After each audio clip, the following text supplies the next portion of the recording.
नमस्कार. डॉक्टर सौ गौरी सुहास नामजोशी लिखित नाम महिमा हे पुस्तक आपण वाचत आहोत. आज आपण पहिल्या प्रकरणातला पुढचा भाग वाचायला घेतो आहोत. नाम घेण्यासाठी कोणत्याही आसनाचं म्हणजे स्थितीचं बंधन नाही. योग मार्गात किंवा ध्यान मार्गात कसं बसावं, कुठे बसावं, केव्हा बसावं, किती वेळ बसावं, कशावर बसावं, कोणत्या स्थितीत बसावं या बाबतीत अनेक नियम साधकाला बंधनकारक असतात. पण नामसाधनेत असे काही कठीण नियम नाहीत. भक्ताने निवांत बसून किंवा विश्रांतीच्या आसनात शरीराला कोणताही त्रास वाटणार नाही तर आराम वाटेल अशा आसनात किंवा साधकाच्या मनाप्रमाणे देहाच्या सोयीनुसार कुठेही कसंही बसून नाम घेतलं तरी चालतं. मात्र आवडीने मनापासून नाम घ्यावं इतकं ते साधन सोपं आहे. संत सेना म्हणतात, बैसुनी निवांत करा एकचित्त, आवडी गाये गीत विठोबाचे, सकळाहुनी सोपे हेची पै साधन, सेना म्हणे आण विठोबाची. सकळाहुनी सोपे असूनही नाम पवित्र आणि समर्थ आहे, म्हणून त्यासाठी वेगळ्या काही अटी घालाव्या लागत नाहीत. संत एकनाथ म्हणतात, विश्रांतीचे आसन घालून या जपा, मंत्र तोची सोपा रामनाम, एका जनार्दनी नाम पवित्र परिकर, साधनाचे सार हेची एक. कसं बसावं हे तर बंध नामसाधनेत नाहीच, पण त्याहीपेक्षा आणखी सोपं म्हणजे झोपून देखील नाम घेतलं तरी चालतं. एवढंच काय, दैनंदिन व्यवहारातल्या कोणत्याही क्रिया करताना नाम घेता येतं. परमार्थ मार्गात इतकं साधं सोयीस्कर असं कोणतंही साधन नाही. अर्थात त्यामुळेच अखंड नामस्मरण करता येऊन जास्तीत जास्त नामभक्ती साधता येते. भक्ताचं नामात अनुसंधान राहतं, त्यामुळे देहबुद्धी कमी होत जाते. काम करता करता नाम घेतलं तरी चालतं. म्हणून दळिता कांडिता तुझं गायीन अनंता असं देवाला आळवत काम करणाऱ्या जनाबाई एक मोठ्या संत झाल्या. संत चोखा म्हणतात, आसनी शयनी नामाचा आठव, आन ठावा ठाव करू नका. चोखा म्हणे खाता जेविता वाचे, नामश्री विठ्ठलाचे उच्चारावे. नामाला स्थानाचं बंधन नाही. कोणतंही काम करताना नाम घेता येतं, म्हणजे कुठंही असलं तरी नाम घेता येतं. म्हणून संत सेना म्हणतात, असाल तेथे नामाचे चिंतन, याहुनी साधन आणिक नाही. अवघे काळी वाचे म्हणा नारायण, सेना म्हणे क्षण जाऊ न द्या. आपण कुठेही असलो तरी नामाचं चिंतन करता येतं आणि त्यामुळे एकही क्षण वाया न घालवता म्हणजे अखंड नामस्मरण करता येतं.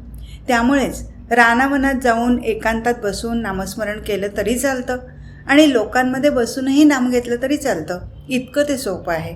संत एकनाथ म्हणतात, रानी वनी बैसता जनी, नामवदनी तो धन्य, एका जनार्दनी सोपे, हरती पापे जन्माची. नाम हे आपल्या मुखातून स्वयंभूच असतं, त्यामुळेच ते घेण्यासाठी परावलंबित्व नसतं. नामभक्तीसाठी इतर कोणाची मदत घ्यावी लागत नाही. नामभक्तीत इतर कोणाची आडकाठी होत नाही. मात्र नामसाधकाने ते घ्यायला हवं तर त्याची पापं जातील. संत निळोबा तर म्हणतात, अशा अखंड नामस्मरणाने देव नामधारकाचा होतो. राणीवानी घरीदारी बसता उच्चारी हरिनाम, निळा म्हणे होईल ऋणी हा चक्रपाणी तुझा मग. नामाला काळवेळेचं बंधन नाही. कलियुगात आणि त्यातही सध्याच्या धकाधकीच्या धावपळीच्या जगात नामाचं हे वैशिष्ट्य सर्वांना सोयीस्कर ठरणारं असं आहे. ते घेण्यासाठी काळावेळेचं बंधन नाही. दिवसाच्या 24 तासात माणसाला केव्हाही नाम घेता येतं. नाम हे कालातीत आहे. म्हणून निवृत्तीनाथ म्हणतात, ते हे नाम सोपे रामकृष्ण माळ, यासी काळवेळ नाही काही. काळापेक्षा नाम श्रेष्ठ आहे. काळाचा काळ म्हणजे काळाला नष्ट करणारं असं नाम आहे. म्हणून एकनाथ म्हणतात, नामपाठ श्रेष्ठ तीर्थांचे ते तीर्थ, वदे तू चिंतारहित सर्व काळ. काळाचे ते काळ नामपाठ गात, काळ हा तयास नमस्कारी. जनार्दनाचा एका काळा बांधी चरणी, म्हणून जनार्दनी विनटला. नाम घ्यायला कोणता मुहूर्त शोधावा लागत नाही. उलट ज्या काळात नाम घेऊ तो काळ शुभ होतो. म्हणून तुकाराम म्हणतात, मंत्र बळे पिसे लागते सत्वर, अबद्धते फारत तरले नामे. अशौच तो बाधी आणिका उद्धरा, नाम निदसुरा घेता तरे. राग ज्ञान घात चुकता होय वेळ, नाम सर्व काळ शुभदायक. आणिक भजना विधी बोलला निषेध, नाम ते अभेद सकळामुखी. तुका म्हणे तपे घालिती घालणी, वेश्या उद्धरुनी नेली नामे. वेदातील मंत्र अशुद्ध म्हटले किंवा सोवळं नीट पाळलं नाही तर मंत्र जपकाला वेळ लागतो. तसं नामाचं नाही. नामाचा उच्चार थोडासा अशुद्ध झाला तरी तो मनुष्य तरून जातो. म्हणून वेश्येचा जन्म असूनही गणिका नामाने उद्धरून गेली. नाम सरळ. नाम घेणं अगदी साधं सरळ असून तुकाराम महाराज म्हणतात, सरळी ही नामे उच्चारावी सदा, हरिबा गोविंदा रामकृष्ण. अवघेची लाभ बैसलिया घरा, घेती भावधरा एके ठाई. तुका म्हणे सुखे पाविजे अनंता, हे वर्म जाणता सुलभची. घर बसल्या साधं सरळ सोपं देवाचं नाम घ्या आणि सहजतेनं सुखी व्हा. नामाला सोवळं असं काही पाळावं लागत नाही. नाम अविकारी असल्यामुळे ते ओवळेपणाने घेतलं तरी काही बाधा होत नाही. त्यामुळे नामधारकाला कोणताही दोष निर्माण होत नाही. म्हणून नामदेव म्हणतात, सोवळे ओवळे उंच नीच वर्ण, नाही येथे गुणदोष काही. नामा म्हणे सर्व सिद्धांताचा भाव, प्राणियांचे दैव कोण जाणे. नाम मुखातच असल्यामुळे ते नेहमी सुसनात असतंच. म्हणून एकनाथ म्हणतात, नामगाता उल्हास वारंवार मानसी, उणे पुरे नको काही सोवळे येथे नाही. एका जनार्दनी देही सुसनात सर्वदा. नाम घ्यायला विधिनिषेध काही नाही. त्यामुळे त्याचं वेदमंत्रांसारखं ओझं वाटत नाही. मंत्र घेण्याचं आणि न घेण्याचे नियम असतात, तसे नामाचे नाही. म्हणून संत बंका म्हणतात, विधिनिषेधाचे न घेवो ओझे, आणिक सहजे न कळे काही. बंका म्हणे मज नामाचा आधार, उतरेन पार भव नदी. अचूक साधन नाम. कष्ट न लागणारं सोपं असं अचूक साधन म्हणजे नाम. एकनाथ म्हणतात, अचूक साधन कष्ट नाही काही, वाचे विठ्ठल रखुमाई म्हणे सुखे. जन्म मरणाच्या तुटतील खेपा, सोपा होय बापा मार्ग तुझ. बहुत मार्ग बहुत साधन, परी वाचा जाण शिणते दुर्गमते. एका जनार्दनी कष्ट न सायास, म्हणा वाचे विठ्ठलास जीव भावे. परमार्थात खूप मार्ग खूप साधनं आहेत, पण त्यात सर्वात अचूक साधन नाम हेच आहे. नाम लगेच फळ देणार आहे. नामाचं सर्वात जास्त महत्त्व आहे ते म्हणजे नाम अतिशय गोड, छोटंसं, कमी अक्षरांचं असतं आणि त्याचं फळ मात्र लगेच मिळतं. म्हणून तुकाराम म्हणतात, उभा उभी फळं अंगी मंत्रांची या बळ. म्हणा विठ्ठल विठ्ठल गोड आणि स्वल्प बोल. नाम तारू नौका आणि सांगड. भक्ताला भवसागरातून तारून नेण्याचं साधन म्हणजे भगवंताचं नाम. म्हणजेच नाम हे भक्ताला तारू किंवा नौका वाटते. संत चोखा यांची पत्नी सोयराबाई या म्हणतात, नाम निज नौका विठ्ठल हे तारू, भवाचा सागरू उतरील. हाची विश्वास धरावा अंतरी, म्हणत असे महारी चोखी याची. विश्वासाने नाम घेतल्यावर कलियुगात नामनौका महत्त्वाची आहे. म्हणून नामदेव म्हणतात, वेगाने आणि अखंड असं नामस्मरण करीत राहा. सर्वा माझी श्रेष्ठ नाम कलियुगी, रामकृष्ण जगी नामनौका. नामा म्हणे नाम अखंडित स्मरा, पांडुरंग धरा भजावेही. नामाची विविध वैशिष्ट्य एकत्रित आढळलेले अभंग. नामाचा महिमा सांगणारे संतांचे अभंग पुष्कळ आहेत. त्यात काही अभंग असे आढळतात की संतांना त्यात नामाचा महिमा किती सांगू आणि किती नको असं होतं. म्हणून एकाच अभंगात नामाची बरीच वैशिष्ट्य ते सांगतात. नाम ब्रह्म आहे असं सांगणारे एकनाथ म्हणतात, नाम हे उत्तम नाम ते सगुण, नाम ते निर्गुण सनातन, नाम ते ध्यान नाम ते धारणा, नाम ते हे जना तारक नाम. नाम ते पावन नाम ते कारण, नामापरते साधन आन नाही. नाम ध्यानी मनी गातसे वदनी, एका जनार्दनी श्रेष्ठ नाम. निर्गुण सगुण सनातन नामाचा आणखी एक महिमा एकनाथ सांगतात. सकळ साधनांचे सार मुखी नामाचा उच्चार, सकळ तपांचे जे सार मुखी नामाचा उच्चार, सकळ ज्ञानाचे जे सार मुखी नामाचा उच्चार, सकळ ब्रह्मविद्येचे जे घर एका जनार्दनीचे माहेर. नाम म्हणजे ब्रह्म, ते साऱ्या विद्येचं घर, ते ब्रह्म पूर्ण आपलंसं करणारे असे एकनाथ साहजिकच त्यांना नाम हे माहेर वाटतं. नाम साध्य आणि साधन. हे जी दान दे गा देवा, तुझा विसर न भावा. ही संतांची नामभक्ती मागील भूमिका लक्षात घेतल्यास असं जाणवतं की परब्रह्माला नामरूपाला आणणाऱ्या भक्तांना ईश्वराचं सगुण रूप डोळ्यात साठवून ठेवायला आवडतं आणि त्याचं नाम घेत राहण्यातच नामामृताची संजीवन समाधी या अवस्थेत राहावंसं वाटतं. त्यामुळे नामस्मरणाने इतर कोणत्या फळाची अपेक्षा ते करत नाहीत, तर नाम हे साधन मुखी घेऊन नामाच्या गोडीत रंगून जाणं आणि ईश्वराला आठवणं हे साध्य ते मानतात. म्हणून मुक्ताबाई म्हणतात, साध्य हे साधन हरिरूपे ध्यान, रामकृष्ण कीर्तन मुक्त आम्ही. मुक्तता पूर्णता मुक्ताई साधली, साधना दिदली चांगयासी.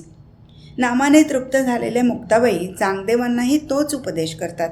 भक्ताचं साधन आणि साध्य यात एकता आली की हळूहळू समरसता वाढत जाऊन भक्तीची उन्नत अवस्था येते आणि ती म्हणजे नाम घेतल्यावर भक्तही नाम देव होतो. म्हणजेच भक्त व देव यांच्यातील अंतर मिटतं.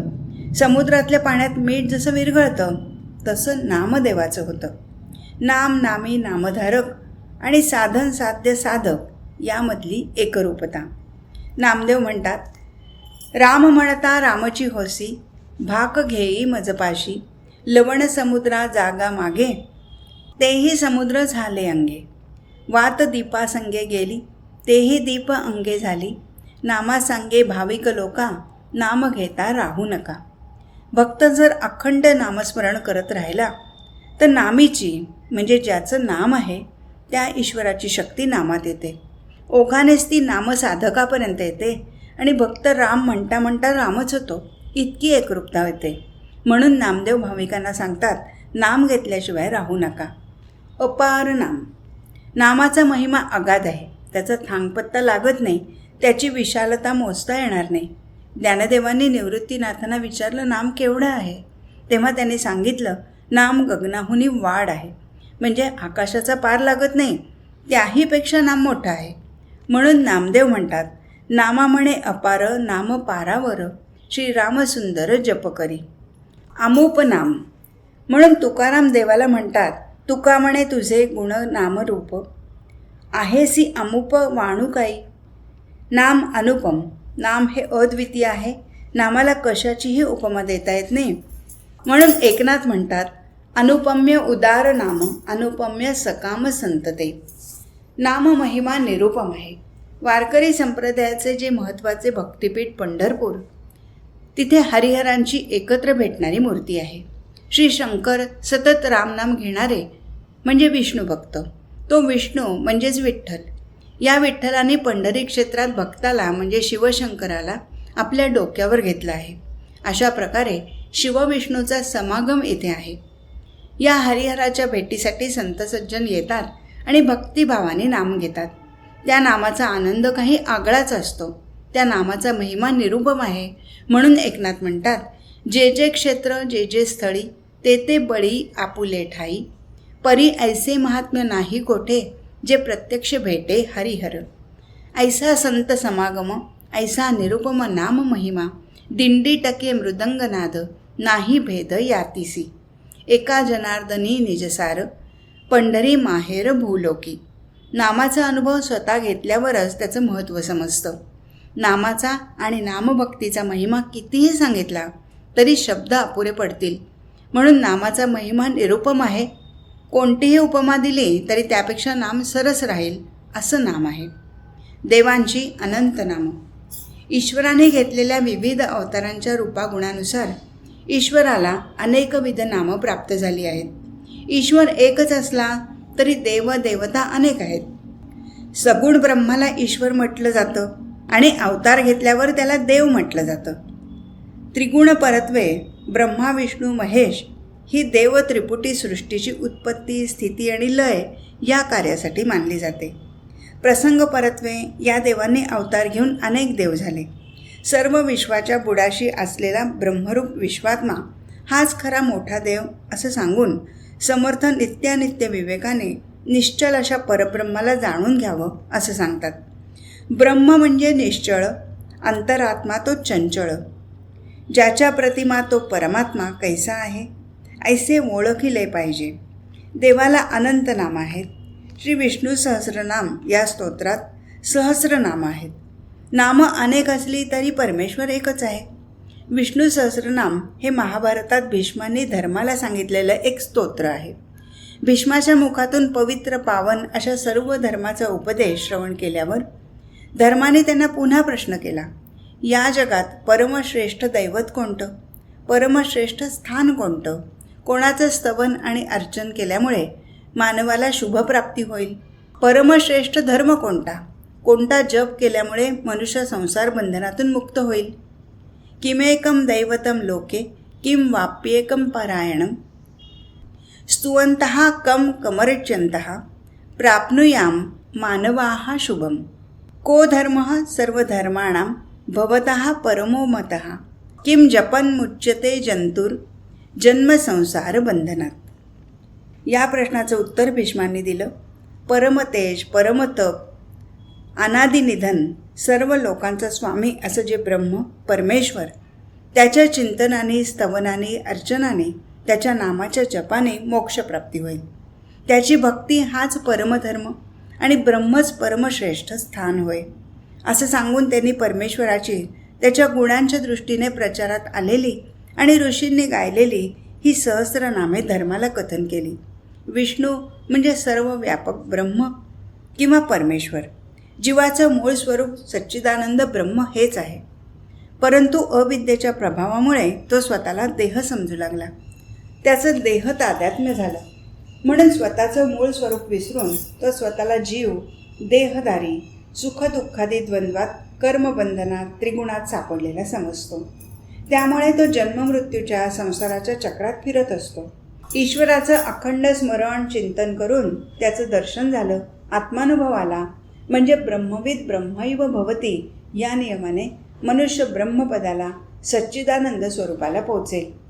त्या दर्शनाच्या आनंदात त्याचा देहभाव, मी, माझं आणि वासना विरून जातील, लय पावतील. म्हणून साधकाने ईश्वराच्या गुणांचं, लक्षणांचं चिंतन केलं पाहिजे.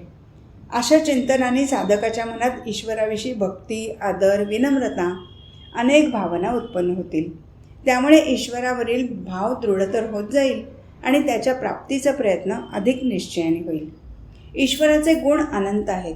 या गुणांनुसार त्याला अनंत नामं प्राप्त झाली आहेत. त्याच्या गुणांच्या रोजच्या पाठाने पुन्हा पुन्हा चिंतन झालं म्हणजे ईश्वरावरील श्रद्धा दृढावत जाईल आणि त्यामुळे भक्ती साधन अनन्य भावाने होईल.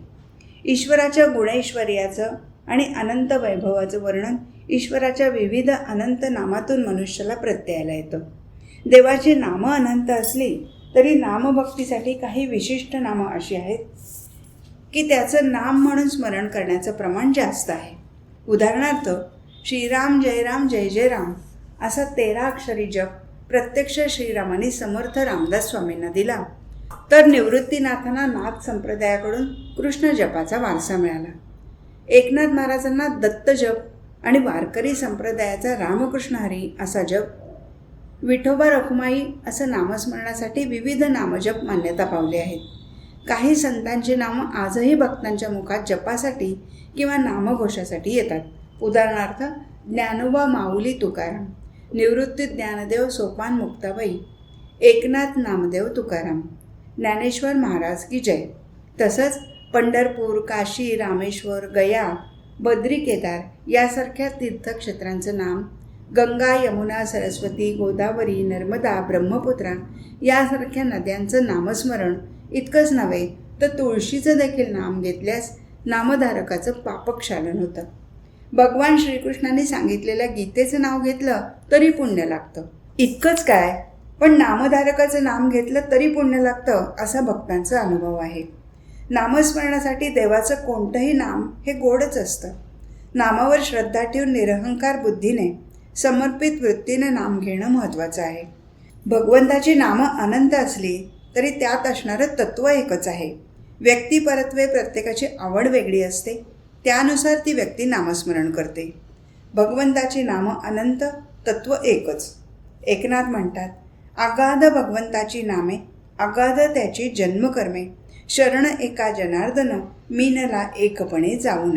नामदेव भगवंताला म्हणतात, सहस्त्रैक नामे झालासी संपन्न, तरी हेही भूषण आमुचेची, येरवी त्या नामाची कोण जाणे सीमा, पाहे मेघश्यामा विचारोनी. तुझं नाही नामरूप जाती कुळ, अनादीचे मूळ म्हणती तुझं, आम्ही भक्त तरी तू भक्तवत्सल, ऐसा प्रगट बोल जगा माझी. या भक्तवत्सल भक्ताच्या कैवारी असणाऱ्या भगवंताचं वर्णन संत निळोबा करतात. नाना रूपे नाना नामे, नाना अवतार नाना कर्मे, धर्म रक्षिले ते सुख संभ्रमे, निळा म्हणे सप्रेमे गरजत. दुष्टांच्या संहारासाठी आणि भक्तांच्या उद्धारासाठी, धर्मरक्षणासाठी परब्रह्मतत्व विविध अवतार वेळोवेळी धारण करते. त्या अवतारात समाजोपयोगी आणि धर्मोपयोगी कर्म केली जातात. त्यामुळे भगवंताच्या लीला चरित्र रूपाने वर्णन केल्या जातात. नामस्मरणाने लोक भक्तिपंथावर राहतात. अशा अविनाशी तत्वाबद्दल तुकया बंधू म्हणतात, परमानंदा परमपुरुषोत्तमा रामा, अच्युता अनंता हरिमेघ श्यामा, अविनाशा अलक्षा परता परब्रह्मा, आकळा कळा कमळापती न कळे महिमा, सगुण निर्गुण साक्ष श्रीमता संता, भगवाना भगवंता काळकृतांता, उत्पत्ती पालन पासून संहारण सत्ता, शरण तुकया बंधू तारी रीती बहुता. तुकया बंधू या अनंत नामे असलेल्या भगवंताला लाखो नामांची नामावली लाखोली सदैव वाहत राहतात. म्हणून नामदेव म्हणतात, नाम गाऊ नाम ध्याऊ, नामे विठोबासी पाहू, नामा म्हणे लाखोली सदा, अनंत नामे वाहू गोविंदा. संतांनी आळवलेली नामं. ईश्वराच्या विविध नामात अक्षरांच्या संख्येत कमी जास्तपणा यावरूनही विविधता जाणवते. अशी विविधता दाखवून देणारा संत निळोबा यांचा एक अभंग. सकळ मंत्राबाजी मंत्र उत्तम, दोन्ही अक्षरे जपता राम, निरसोनिया मायादी भ्रम, पाविजे निजधाम अनायसे, तैसाजी मंत्रराज प्रसिद्ध, त्रिअक्षरी जपदा गोविंद, नरनारी बाळके शुद्ध, पावती अच्युत पदाते, चतुराक्षरी मंत्र सरळ, जपता नारायण श्री गोपाळ, चतुर्भुज होती सकळ, स्वरूपता पावती, त्रिअक्षरी मंत्रसार, विठ्ठल नामाचा उच्चार, निळावणे करिता नर, नये समोर कळीकाळ त्या. सोपे असं रामनाम. रामनाम हे तिन्ही लोकात श्रेष्ठ असून विष्णू सहस्रनामाचा कळस असं हे रामनाम आहे. राम हे नाम 2 अक्षरी असून म्हणायला सोपं आहे. रामनाम कसंही कोणत्याही स्थितीत म्हटलं तरी त्याचा दोष लागत नाही. रामनाम जपाने संसारातले फेरे वाचतात. कळीकाळाचं भय राहत नाही. कर्म अकर्माचा ऱ्हास होतो. त्यामुळे कर्मबंध राहत नाही. असं हे सोपं रामनाम म्हणजे नामबीज आहे. ते कलियुगात श्रेष्ठ मानलं जातं. एकनाथ म्हणतात, कली माझे श्रेष्ठ रामनाम निज, त्यापर ते बीज आणिक नाही. हरी आत्मतत्व. भगवंत भजनाची खूण म्हणजे हरी, हरिभजन ही आहे. हरी हा जप प्रमाण मानला आहे, कारण हरी हे आत्मतत्व आहे. हरिमुखे म्हणा, हरिमुखे म्हणा असा ज्ञानदेवांचा हरिपाठ वारकऱ्यांचा संध्यापाठ झाला आहे. दुःखाचं हरण करणाऱ्या हरीचा नाममहिमा संतांनी सांगितला. हरी भेदरहित असल्यामुळे तो सगुण आणि निर्गुण यात समत्वाने असतो. म्हणून हरिनाम महत्त्वाचं आहे. शिवनाम महिमा. शिव हा देवांचा देव म्हणून त्याला महादेवही म्हणतात. त्याच्या नामाने सुख नांदत असल्यामुळे आणि त्याच शिवाच्या नामाने सुख नांदत असल्याचं आणि त्याच शिवाच्या नामाने कामक्रोधाचं दहन होत असल्याचं एकनाथ सांगतात. महादेव नाम वदे नित्य सुखे, तेथे सर्व सुखे वसताती. शिवनामे कामक्रोधाचे दहन, विविध तापशमन पावताती. दत्तनाम महिमा.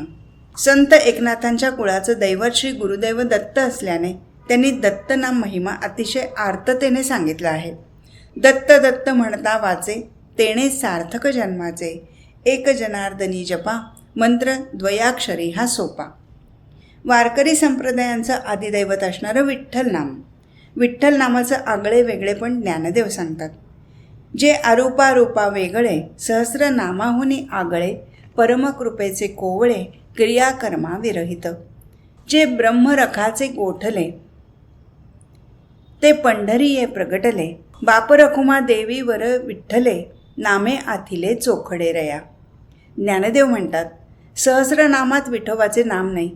ते रूपाहून आणि अरूपाहून वेगळं असल्यामुळे सहस्रनामाहून वेगळं आहे. अशा विठ्ठल नामात बुडी दिल्यावर विठ्ठल जे प्रेमसुख देतो तो अनुभव अनिर्वाच्य आहे. नामदेव म्हणतात, विठ्ठल नामी गोडी धरोनी आवडी, विठ्ठल नामी बुडी दिली जेणे, नामा म्हणे अवघे विठ्ठलची झाले, विठ्ठले दिधले प्रेमसुख. हरिहर नामाचा महिमा. हरी म्हणजे विष्णू आणि हर म्हणजे शिव. विष्णू आणि शिव यांचं ऐक्य हरिहर या नामात सामावलेलं आहे. हरिहर ऐक्य हे वारकरी संप्रदायाचं वैशिष्ट्य आहे. वारकरी संत हरिहर ऐक्य मानतात. म्हणूनच एकनाथ म्हणतात, हरिहर कावड घेतली खांदी, भोवती गर्जती संत मांदी. कृष्ण नाम महिमा. श्रीकृष्ण पुंडलिकाला भेटायला आला. तो पुंडलिकाने फेकलेल्या विटेवर उभा राहिला म्हणून विठ्ठल झाला. हाच विठ्ठल वारकरी संप्रदायाचं दैवत झाला. गहनीनाथाने निवृत्तीनाथांना कृष्णजप करण्याचा उपदेश केला. त्यामुळे निवृत्तीनाथाच्या अभंगात कृष्णप्रेम आणि कृष्णभक्ती ठायी ठायी व्यक्त होते. विश्वाची निर्मिती, स्थिती, लय हे ज्या ठायी होते, म्हणजेच आदी मध्य अंत होतो, ते शून्य गोकुळात गोपवेशात अवतरलं. तो कृष्ण ठेवा. कृष्ण नामपाठाने निवृत्तीच्या अगदी जवळ आला. त्याचं वर्णन निवृत्ती अभंगात करतात. आदी मध्य अंत तिन्ही झाली शून्य, तो कृष्ण निधान गोपवेशे. निवृत्ती निकट कृष्ण नामपाठ, आवडी वैकुंठ वसिन्नले. रामकृष्ण हरी नाम महिमा. वारकरी संप्रदायाने नित्याच्या नामस्मरणासाठी रामकृष्ण हरी हा मंत्र स्वीकारला. रामकृष्ण हरी ही तिन्ही नामं विष्णूची आहेत. शिवाय ओंकारातील अकार, उकार, मकार हे 3 रामकृष्ण हरी यात आहेत ही भावना आहे. संत तुकारामांना हा मंत्र आवडत असे. एकदा सद्गुरू बाबाजी त्यांच्या स्वप्नात आले आणि त्यांनी तुकारामांना रामकृष्ण हरी हा नाममंत्र दिला. तो अभंग असा: बाबाजी आपुले सांगितले नाम, मंत्र दिला रामकृष्ण हरी. माघशुद्ध दशमी पाहुनी गुरुवार, केला अंगीकार तुका म्हणे. रामकृष्ण हरी हा मंत्र आवडीने म्हणत तुकाराम विठोबाचे चरण आठवत. एका अभंगात ते म्हणतात, रामकृष्ण हरी मंत्र उच्चारणा, आवडी चरणा विठोबाच्या. तुका म्हणे तुमचे सेवित उच्चिष्ट, क्षमा करा धीट होऊन या. रोज रामकृष्ण हरी हा मंत्र 108 वेळा जपावा असा माळकरी वारकऱ्यांचा रिवाज आहे. संध्या हा जो संस्कारातला दैनंदिन विधी आहे, त्यात प्रत्येक आचमनाच्या वेळेला घेण्याची वेगवेगळी अशी 24 नामं आहेत. संत नामदेव आणि संत एकनाथ यांनी याही 24 नामाचा महिमा सांगितला आहे. ती 24 नावं वेगवेगळी दिसली तरी त्या सर्वांना मिळून तू एक आहेस असं नामदेव पंढरीनाथाला म्हणतात. ही सारी नामं एका पंढरीनाथाचीच आहेत. त्याच्या विविध गुणांमुळे, विविध पराक्रमांमुळे, अवतार कार्यामुळे ही नावं पडली आहेत हे नामदेव जाणतात. पण प्रत्येक नामाचा विशेष म्हणून काही ना काही महिमा आहे. म्हणून ते एका अभंगात सर्व नामांचा महिमा सांगून जातात. जणू 24 तत्वांची ही 24 नावं आहेत.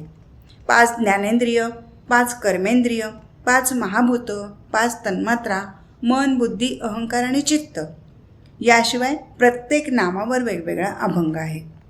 संतांच्या विविध अभंगातून येणारी नामं अशी: श्रीहरी, श्री दत्तराया, श्रीनिवास, श्रीरंग, श्रीपती, श्रीधर, श्री वासुदेव, श्री दत्त, श्री शैल्य, अच्युत, अनंता, अक्षय, अपार, अमृतसागर, आदिनाथ, आनंद, आत्माराम, ओम नमः शिवाय, केशवराज, कर्पूरगौर, कैलासीचा राणा, कृष्णनाथा, कान्हू, गोविंदा, गोपिकारमणा, गोपाळ, गोविंदू, गोसावी, गुरुराज, गुरुदत्त, गभस्ती, चतुरानन, चिन्मय, चिद्रूप, चिदंबरा, चक्रपाणी, चंद्रमौळी, जान्हवीये, जगजेठी, जगदीश, जगद्रूप, त्र्यंबक, देवदत्त, देवकीतनया, नरहर, नरहरी, नागनाथ, पंढरीनाथ, पंकजलोचने, पार्वती, पंचानन, बद्री केदार, बळीभद्रा, ब्रह्म, ब्रह्मांडनायक, भवानी, मुरारी, माधवी, माधवू, महादेव, महादेवा, ममलेश्वर, मल्लिकार्जुन, मेघश्याम, रमापती, रामेश्वर, लक्ष्मी, लंबोदर, विल्हाळ, विश्वनाथ, वैजनाथ, वैश्वंभर, व्यंकटाद्री, वैकुंठनायक, शंभू, शिवशंकरा, श्यामसुंदर, शारंगधर, शारंगपाणी, शारंगधर, सदाशिव, सांब, सोमनाथ, सिद्धेश्वर, सावळा इत्यादी. इथे लक्षात येतं ते असं की वारकरी संप्रदायाच्या संतांचं गणपतीच्या नामाचा महिमा सांगणारे अभंग विशेष आढळत नाहीत. नमुन्यादाखल लंबोदराचं वर्णन करणारा नामदेव गाथेच्या सुरुवातीला अभंगातला क्रमांक 5चा अभंग नमनासाठी लिहिलेला आहे. लंबोदरा तुझा शोभे शुंडा दंड, करीत असे खंड दुश्चिन्हाचा, तुझे नाम घेता दोष जळताती, कळी काळ कापती तुझ्या नामे. पूज्य गोष्टींचा नाममहिमा. संतांनी भगवद्गीता, तुळस, तसंच नद्या, तीर्थक्षेत्र, पंढरी, गुरु, संत यांच्या नामाचा महिमा सांगितला आहे. सर्वच भक्त काही संत होऊ शकत नाहीत, पण नामस्मरण मनपूर्वक करणारा नामधारक देखील अनेक संतांनी पूज्य मानला आहे. म्हणून अशा सामान्य नामधारक वारकरी यांचा आणि त्यांच्या नामाचा महिमा काही ठिकाणी संतांनी सांगितलेला आढळतो. नामधारकाचा महिमा. भगवंताचं सामर्थ्य त्याच्या नामात असतं, तसं त्याचं थोडंफार सामर्थ्य नाम घेणाऱ्या भक्तातही येतं. त्यामुळे नामधारकालाही महत्त्व प्राप्त होतं. अखंड नामस्मरणाने सलोकता, समीपता, स्वरूपता, सायुज्यता या चारही मुक्ती प्राप्त होऊ शकतात. त्यामुळेच एकनाथांना स्वरूपता मुक्ती प्राप्त झालेले नामधारक विष्णुरूप वाटतात आणि ते म्हणतात, नामाचे धारक विष्णुरूप देव, त्रिभुवनीचे सुख तये ठाई, ब्रह्मा विष्णू हर येताती सामोरे, नामधारक निर्धारे तया वंद्य. त्रिभुवना परता नामाचा महिमा, जाणे शंकर उमा सत्य सत्य, एका जनार्दनी पतित पावन नाम, गाता निजधाम जोडे मुक्ती. पंढरीच्या वारकऱ्यांचे महत्त्व. दरवर्षी नियमाने पंढरपूरला जाणारा वारकरी एकनाथांच्या दृष्टीने थोर आहे. म्हणून एकनाथ म्हणतात, भोळे भोळे वारकरी हरिनाम गजरी नाचरी, म्हणती हरी करीती वारी, याहुनी थोरी कोण आहे. जनाबाई वारकऱ्यांचा आदर एका अभंगातून व्यक्त करतात. पंढरीचा वारकरी त्याचे पाय माझे शिरी, वंद्य होय हरिहरा सिद्धमुनी ऋषीश्वरा. विठ्ठल नाम घेणाऱ्या लोकांना नामदेव दंडवत घालतात. विठ्ठला नाम उच्चारिती जन, त्या माझे नमन दंडवत. पंढरपूरला जाणारे वारकरी सध्याच्या काळातही एकमेकांना पायाला हात लावून नमस्कार करतात. तसंच वारी करून पंढरपूरहून आपल्या गावी आलेल्या वारकऱ्याला अन्य लोक वाकून नमस्कार करतात. वारकरी संतांनी अभंगवाणीतून सांगितलेल्या नाममहिम्यामध्ये परिपूर्ण अशा नामाचे विविध पैलू नानाविध विशेषणातून गौरवले आहेत, भक्तांच्या नजरेस आणून दिलेले आहेत. त्यामुळे नामसाधन कसं आहे त्याबद्दलची संकल्पना स्पष्ट होऊन नामभक्तीचा मार्ग भक्तांना डोळसपणे स्वीकारता येतो. संतांनी सांगितलेल्या नामभक्तीच्या मार्गाने जाण्याची भक्तांच्या मनाची पूर्वतयारी होऊ शकते. हे प्रकरण इथे संपलं. आज इथेच थांबू. हरिओम तत्सत.